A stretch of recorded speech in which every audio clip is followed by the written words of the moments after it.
किती निर्लज्ज आहेस रे तू. काय गरिबी माणसाला निर्लज्ज बनवते. पण माझ्या मुलीसाठी जीव तुटतोय माझा. ती सगळं करते तुझ्यासाठी. तुला बायको नको होती, मोलकरीण हवी होती. तुझ्या बापाला सांभाळणारी एक घरकाम करणारी बाई हवी होती तुला. ती कुठून आली, कुठल्या घरातून आली, तिचं काय स्टेटस आहे विसरलास का तू? माझ्या बायकोनी कधीही मला तिच्या स्टेटसची जाणीव नाही करून दिली. माझ्या घरात माझ्या माणसांसोबत खूप सहजपणे मिसळली माझी बायको. अरे भोळी आहे रे ती. तुझ्या भावाची आणि तुझ्या वहिनीची लायकी आहे का तिच्याकडून काम करून घेण्याची? हे तुझं प्रेम सगळं तिनंच करायचं आणि तू काहीच करणार नाहीस? अजून वेळ गेलेली नाहीये. तिच्यासाठी काही करायची इच्छा असेल ना तर फक्त एकच कर. तुझ्या या खोट्या प्रेमाच्या जाळ्यातून तिला बाहेर पडू दे. जर थोडं जरी प्रेम असेल ना तुझं तिच्यावरती तर येऊ दे तिला. स्वतःच्या स्वार्थासाठी अडकवू नकोस. चुकताय सर तुम्ही. आमच्या नात्यात स्वार्थ नाही, फक्त एकमेकांवरचा विश्वास आहे आणि तो अडकवत नाही, एकत्र आणतो. कोणीही मध्ये आलं तरी. बस खूप झालं. एक लक्षात ठेव, मी आता शांत बसणार नाही.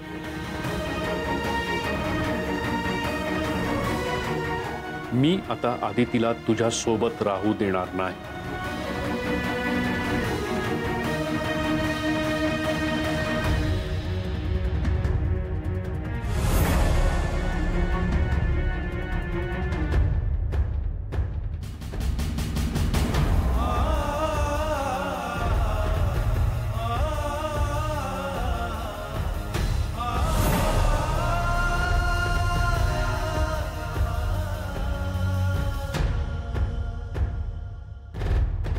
पप्पा मला माहिती आहे माझ्या निर्णयामुळे तुम्हाला राग आलाय. साहजिक आहे पप्पा, पण याचा अर्थ असा नाही की माझा निर्णय चुकलाय. आदिती अजूनही वेळ गेलेली नाहीये. मी जयला सोडून तुमच्याकडे येईन अशी वेळ येणारही नाही कधी.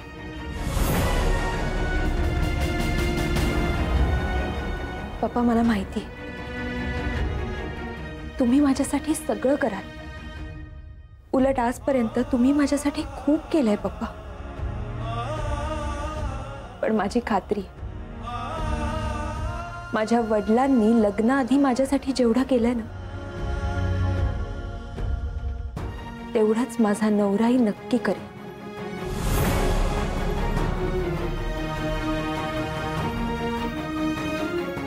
स्वप्नरंजन म्हणतात याला. असेलही, पण स्वप्नांना सत्यात उतरण्यासाठी वेळ द्यावा लागतो ना पप्पा. आणि मी आदितीसाठी पाहिलेलं प्रत्येक स्वप्न पुढच्या 1 वर्षात पूर्ण कर.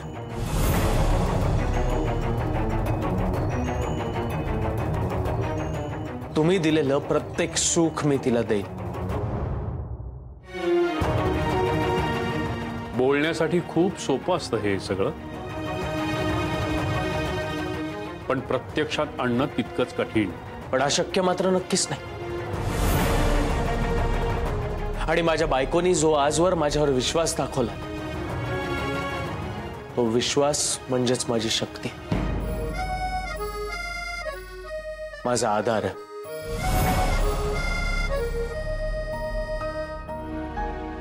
या अशा शब्दांनी तू माझ्या मुलीला भुरळ घातली आहेस. मला फसवू शकत नाहीस तू. पप्पा, जयच्या प्रत्येक शब्दावरती अजूनही माझा तेवढाच विश्वास आहे. मला माहिती आहे तो जे सांगतोय ना तसंच होईल. आणि नाही झालं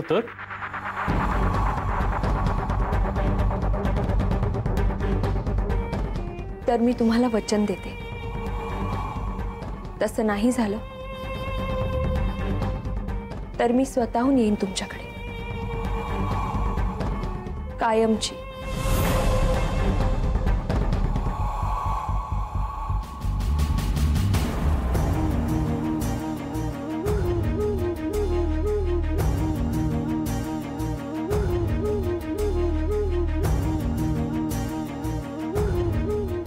पण मला माहिती आहे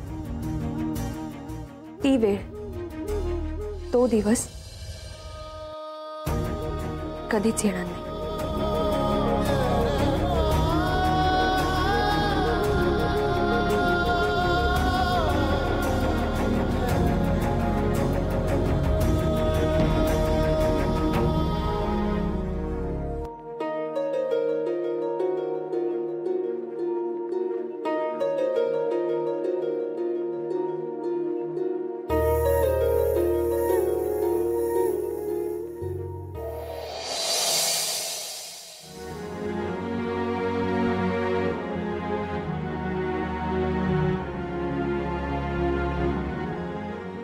आलीस? थांब जरा.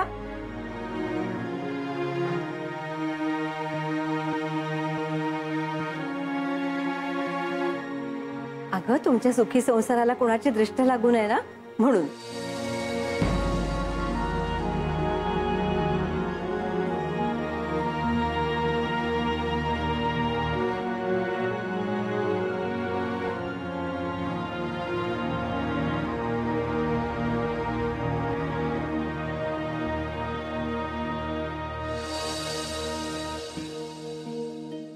या आत या.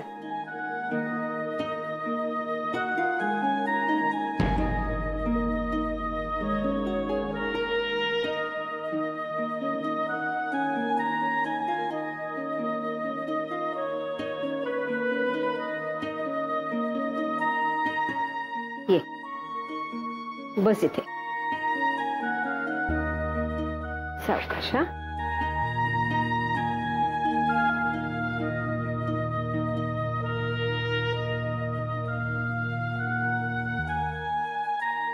घे पाणी.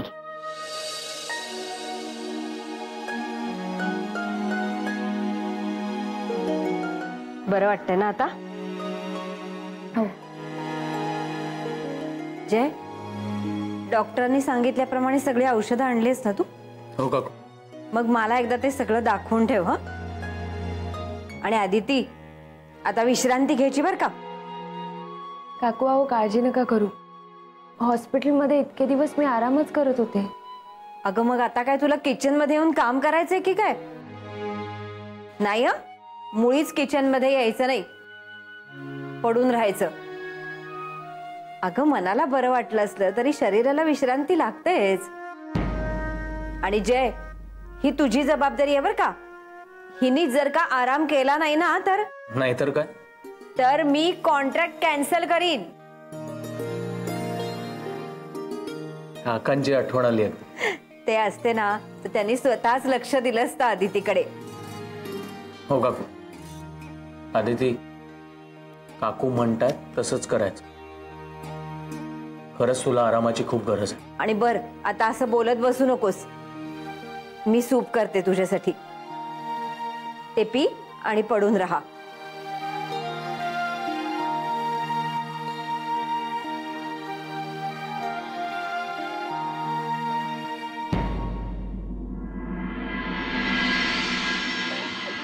अमित सर. हाँ पेढे. तांगडे. हाँ आधी देवासमोर ठेवावे पेढे. हाँ हो.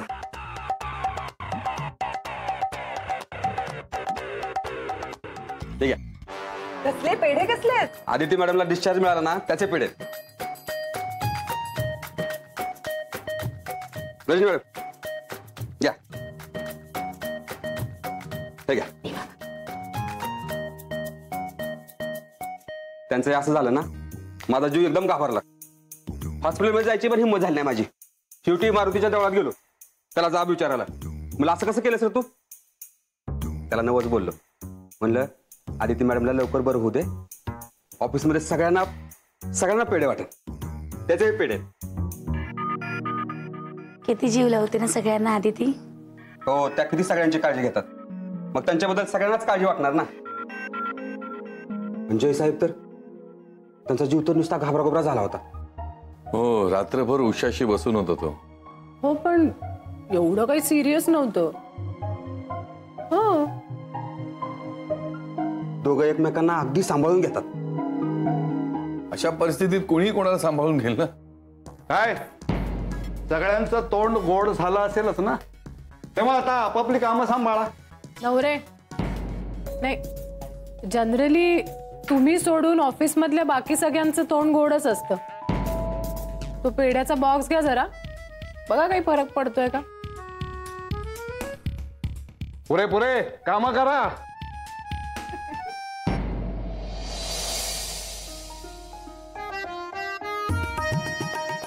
तूप पिऊन घे. काकू तुम्ही माझ्यासाठी किती करताय. म्हणजे माझ्या लेकीसाठी करते मी. माझ्या लेकीची तब्येत ठणठणीत व्हायला पाहिजे ना, म्हणून. आणि आता असं परक्यासारखं बोलायचं नाही बरं का. हो, नाहीतर काकू कॉन्ट्रॅक्ट कॅन्सल करतील काकांसारखं. बरं, सूप पिऊन घे, मी जेवणाचं बघते. काकू फार काही करू नका. नाही, अगदी साधंच करते.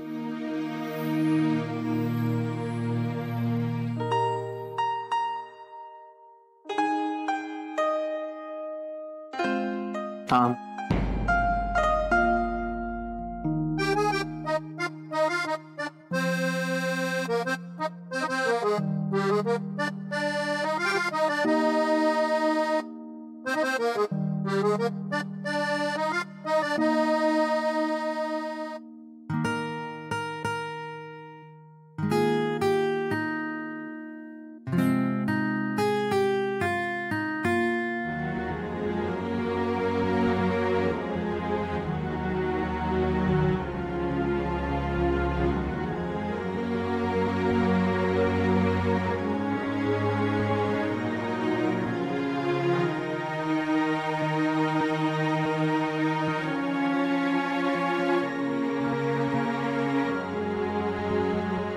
जय, हे काय झालं.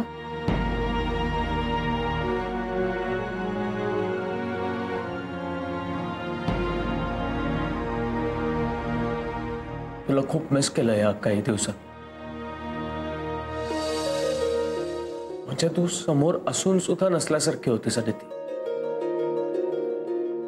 तुला गमावून बसेल की काय म्हणून भीती वाटत होती.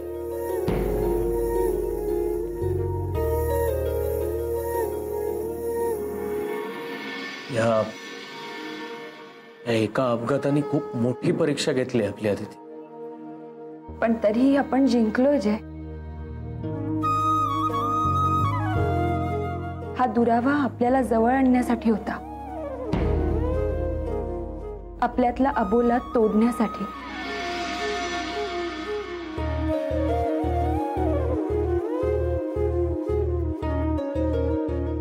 पण आता असं काही होणार नाही अदिती.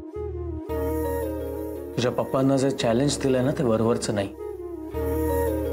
मला खूप मोठं व्हायचं, तुला सुखात ठेवायचं. तुझ्या पप्पाने एवढं मोठं होऊन दाखवणार आहे. फक्त हे सगळं करून दाखवायला ना वेळ कमी आहे. जय, वेळ कमी असला म्हणून काय झालं. हे चॅलेंज आपण दोघांनी मिळून ऍक्सेप्ट केलंय. सगळं चांगलंच होईल, डोंट वरी.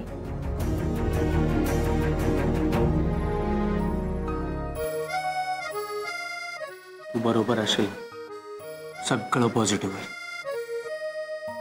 चला सूप पिऊन घ्या, मग आराम करायचा.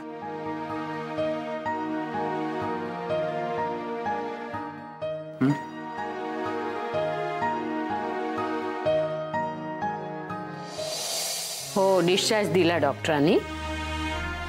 हा, बरी आहे ना तब्येत, म्हणूनच दिला डिस्चार्ज. अविनाश, तू प्रत्यक्ष अदितीलाच फोन कर ना आणि तिची विचारपूस कर. अरे का म्हणजे काय, आपल्या ऑफिसात काम करते ना ती, आणि एवढ्या काळजीने तिकडून आला होतास इथे तिला बघायला, मग आता नुसतं फोन करायला काय हरकत आहे? हा ऐकते मी, हो ऐकतेय. तू सांगतोयस तसंच करते मी. हो तिच्यावर कामाचा लोड येणार नाही हे बघते. जयला तिची कामं हँडल करायला सांगते, तिला सुट्टी घ्यायला सांगते. आणि काय सूचना आहेत? डोंट वरी अविनाश सर, तुमच्या स्टाफची व्यवस्थित काळजी घेतली जाईल. ठेवते.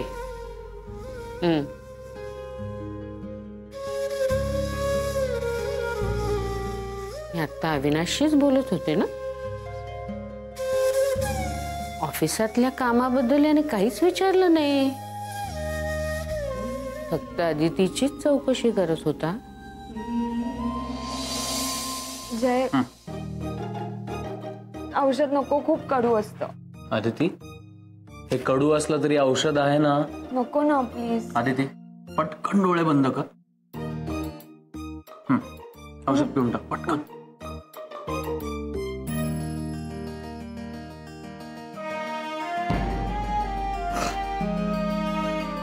लहान मुलांसारखं करतेस अगदी.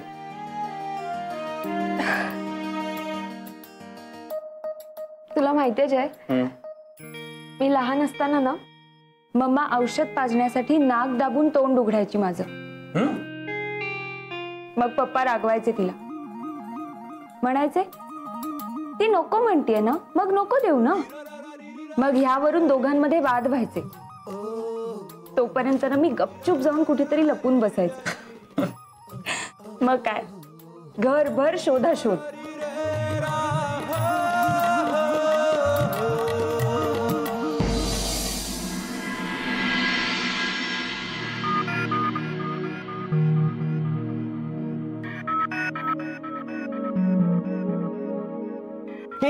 एक मिनिट, तू ऑफिसला जायला तयार झालीस?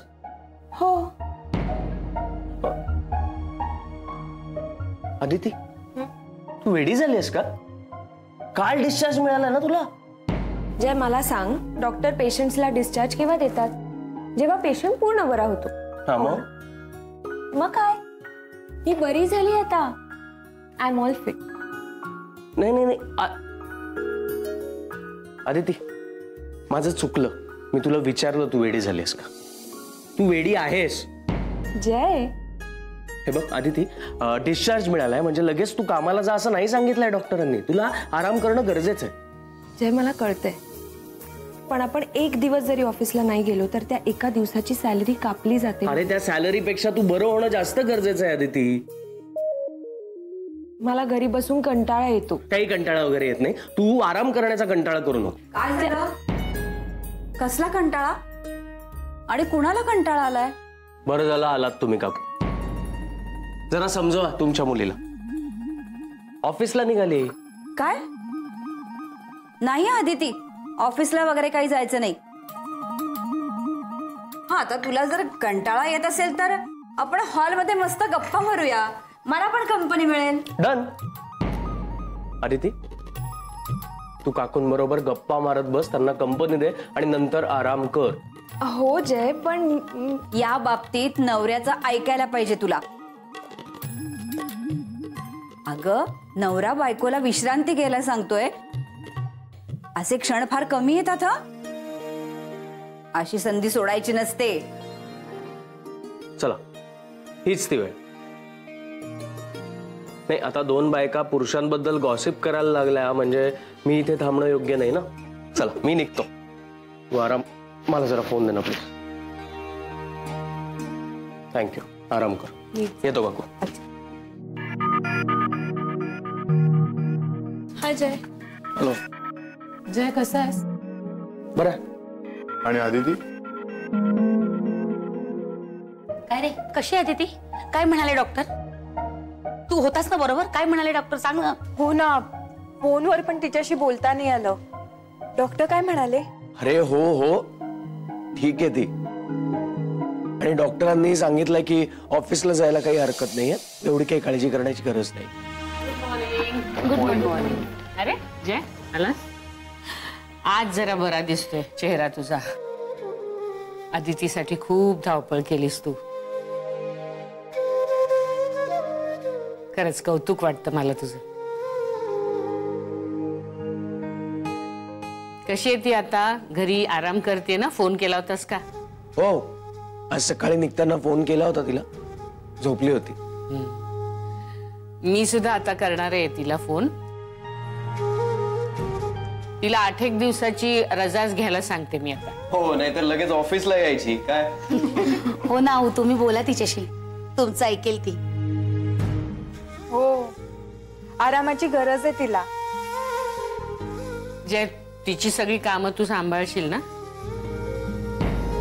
म्हणजे तू आणि जुई तिच्या टीम मध्ये आहात, तुम्हाला सगळं माहित असेल. हो. अहो, मी सुद्धा कर्नाळा प्रोजेक्टचं प्रेशर तिला अजिबात देणार नाही. गुड.